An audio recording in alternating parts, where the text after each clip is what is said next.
இந்த பதிவில் நம்ம வீட்டில் இருக்கக்கூடிய மல்லி செடிகள் பெரிய பெரிய மொட்டுக்களும் அதிக மொட்டுக்களும் கிடைக்க உரம் கொடுக்கலாங்க. நீங்கள் உங்கள் வீட்டில் இருக்கக்கூடிய உரங்கள் எது வேண்டுமானாலும் கொடுக்கலான்னாலும் இந்த உரத்தால் பசுமையும் மொட்டுக்கள் அதிகமாக வைக்கவும் பெரிய பெரிய மொட்டுக்கள் கிடைக்கவும் வசதியாக இருக்கும். ஃபஸ்ட்டு பூத்து முடிந்த கிளைகளை கட் பண்ணி விடணுங்க. அப்படி கட் பண்ணி விடாமல் இருந்தோன்னா நமக்கு புதிய துளிர்களோ அதிக பூக்களோ கிடைக்க வாய்ப்பில்லை. ஒவ்வொரு முறையுமே பூத்து முடிந்த பிறகு நல்லா ட்ரிம் பண்ணி விடுங்க. அப்படி ட்ரிம் பண்ணி விட்ட பிறகு நீங்கள் உரங்கள் கொடுக்கலாம்.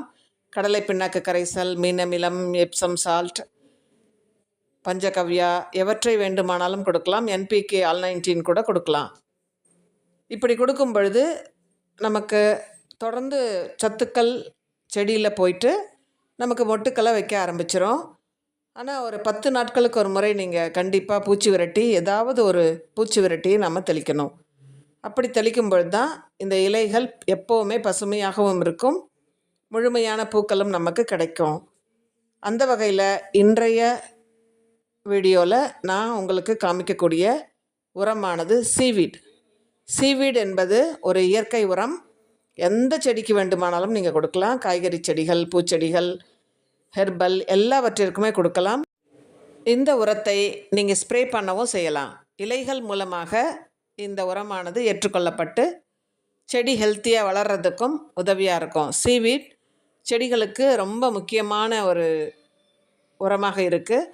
அந்த சீவீட் கூட நான் எப்சம் சால்ட்டும் கலந்து கொடுக்க போகிறேன். இந்த எப்சம் சால்ட் செடியை எப்போவுமே பசுமையாக வச்சுக்கும். அதில் எந்தவித மாற்றமும் இல்லை.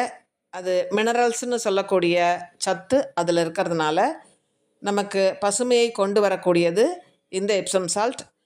எப்சம் சால்ட்டை தனியாக கூட நம்ம செடிகளுக்கு தெளிக்கலாம். இப்போ நான் 20 லிட்டர் பக்கெட் இருக்குங்க. இதில் இப்போ நீங்கள் பார்க்குற சீவீட் 1 லிட்டர் தண்ணிக்கு 1 ml கலந்து கொடுக்க போகிறேன். அதே சமயம் 1 லிட்டர் தண்ணிக்கு 1 கிராம் எப்சம் சால்ட் சேர்க்க போகிறேன். இவை இரண்டையும் ஒன்றாக கலந்து எங்கள் வீட்டில் இருக்கக்கூடிய மல்லி செடிகளுக்கு நான் கொடுக்கும் பொழுது நல்ல ஒரு ரிசல்ட் கிடைக்கும். இது எப்சம் சால்ட், இதையும் நான் கலந்துட்டேன். இப்படி இரண்டையும் கலந்த இந்த தண்ணீரை நான் எல்லா செடிகளுக்கும் நீர் உரமாக கொடுக்குறேங்க.